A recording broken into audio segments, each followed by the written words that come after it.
இந்த power cut சென்னையில் அடிக்கடி நடந்துக்கிட்டே இருக்குது. அப்போ கொஞ்சம் விசாரித்து பார்த்தா ஒரு விஷயம் வெளியில் வருது. எந்தெந்த ஏரியாவில் திமுகவுக்கு அதிக ஓட்டு விழுகலையோ அங்கே பூரா பவர் கட்டு வர்றதா செய்தி வந்திருக்கு. நான் ஏற்கனவே இதை பற்றி பேசியிருக்கேன்.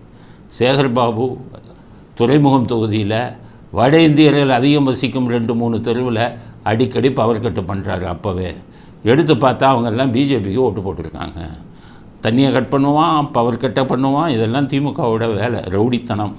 இப்போ என்ன பண்ணுறாங்க, இந்த மாதிரி எங்கெங்கே நமக்கு ஓட்டு குறைஞ்சிருக்கோ அங்கே பூரா பவர் கட்டை பண்ணிடுவான். மக்கள் போய் கேட்டாங்கன்னா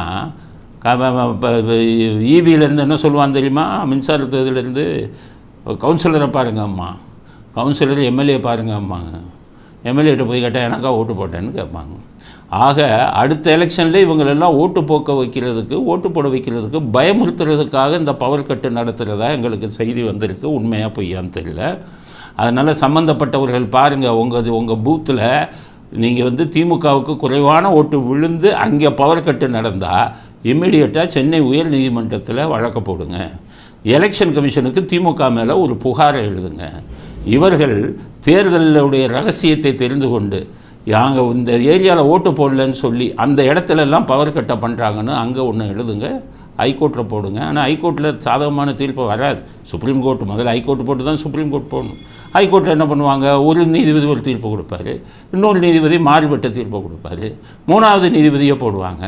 அவங்க சுப்ரீம் கோர்ட் பார்த்துக்குவாங்கன்னு சொல்லுவாங்க. இப்படித்தானே உங்களுக்கு ஆட்கொணர்வு மனு, செந்தில் பாலாஜி ஆட்கொணர்வு மனுவில் தீர்ப்பு கொடுக்கப்பட்டது. அதனால் இருந்தாலும் நீதிமன்றத்தை நாடணும் அப்படிங்கிறது தான் எங்களுடைய இது அப்பட்டமான அயோக்கியத்தனம் திமுக பண்ணுறது. ஏன் ஓட்டு போடலையே அவங்களெல்லாம் இன்னும் புத்தி மாறல உங்களுக்கு. 1980 உங்கள் அப்பா அண்ணா நகரில் தோற்ற உடனே ஷெனாய் நகர்லாம் நைட்டு கல்லை விட்டு அடிச்சிங்களே, அன்னைக்கு ஆரம்பித்த ரவுடித்தனம் இன்றைக்கி அதே வேலை பண்ணிக்கிட்டு இருக்கீங்க. இது ஜனநாயகத்துக்கு எதிரானது. பாதிக்கப்பட்ட மக்கள் அத்தனை பேரும் ஒன்று சேர்ந்து அது விஷயமாக உயர்நீதிமன்றத்தில் வழக்கம் போடுங்க, எலெக்ஷன் கமிஷனுக்கு புகாரை அனுப்புங்கள் அப்படிங்கிற விஷயத்தையும் பதிவு செய்ய விரும்புகிறோம். அடுத்தது ஒரு அதிர்ச்சியான செய்தியை திமுகவுக்கு வந்துருக்கு. என்னென்னு கேட்டிங்கன்னா, தபால் ஓட்டு. தபால் ஓட்டுனா அரசாங்க ஊழியர்கள் போடுறது. அந்த எலெக்ஷன் பணியில் இருக்கிற அரசாங்க ஊழியர்கள் போடுறது. அது எப்போவுமே திமுகவுக்கு 90% வரும். அந்த தபால் ஓட்டு என்னன்னா ஃபஸ்ட்டு அவங்க தான் லீடிங் போவாங்க. இந்த தடவை பார்த்திங்கன்னா மோடி நிற்கிற தொகுதியில், வாரணாசி தொகுதியில் தபால் ஓட்டு என்னென்னா மோடி பிந்துங்கினார்.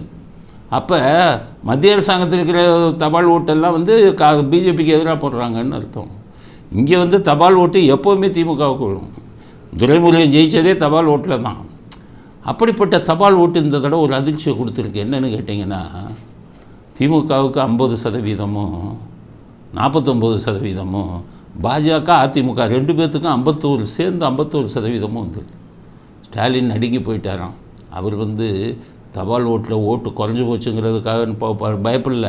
அது 4000 ரூபா கொடுத்து ஓட்டை வாங்கிடுவார், இல்லை கள்ள ஓட்டு போட்டுக்கிறார். ஆனால் கள்ள ஓட்டு போடுறது, கடைசி நேரத்தில் ஓட்டுக்களை மாற்றுறது, ஓட்டு எண்ணிக்கையில் தில்லுமுள்ளு பண்ணுறது, இதெல்லாம் அரசு ஊழியர் தயவு வேணுமே. அது அரசு ஊழியர் நெகன்ஸ்டாக போயிட்டால் இதெல்லாம் செய்ய மாட்டேன், ஜெயிக்க முடியாத அப்படின்னு ஸ்டாலின் அதிர்ச்சி அடைஞ்சு போயிருக்காராம். அதனால் ஸ்டாலின் உடனடியாக அரசு ஊழியர்களுக்கு வேண்டியதெல்லாம் கொடுங்க, இன்னொரு 1 லட்சம் வாங்க, இன்னொரு 50,000 கோடியை கடன் வாங்கிக்கலாம் அப்படின்னு சொன்னதாக கேள்வி. அதனால் அரசு ஊழியர்கள் 49% மாறுங்க, 1% கூட உங்களுக்கு போடக்கூடாது. படித்தவங்க, அரசில் அதிகாரிகளாக இருக்கீங்க, மக்களுடைய நலனில் கவனத்தை செலுத்துங்க. ஊரையே கொள்ளையடிச்சுக்கிட்டு இருக்கிற இந்த குடும்பத்துக்கு போய் நீங்கள் துணை போகலாமா? அதனால் இனிமேச்சும் திருந்துங்க அரசு ஊழியர்கள். 1% கூட திமுகவுக்கு ஓட்டு போடாதீங்க அப்படிங்கிற கருத்தையும் பதிவு செய்ய விரும்புகிறோம். இந்த எலெக்ஷனில் மற்ற ஒரு விஷயம், நோட்டாவுக்கு எவ்வளோ ஓட்டு கிடைச்சது அப்படின்னு பல பேர் கேட்குறாங்க. நோட்டாவுக்கு 1.06 1.06% ஓட்டு கிடைச்சிருக்கு. கிட்டத்தட்ட 5.5 லட்சத்துலேருந்து 6 லட்சம் ஓட்டுகள் நோட்டாவுக்கு கிடைச்சிருக்கு.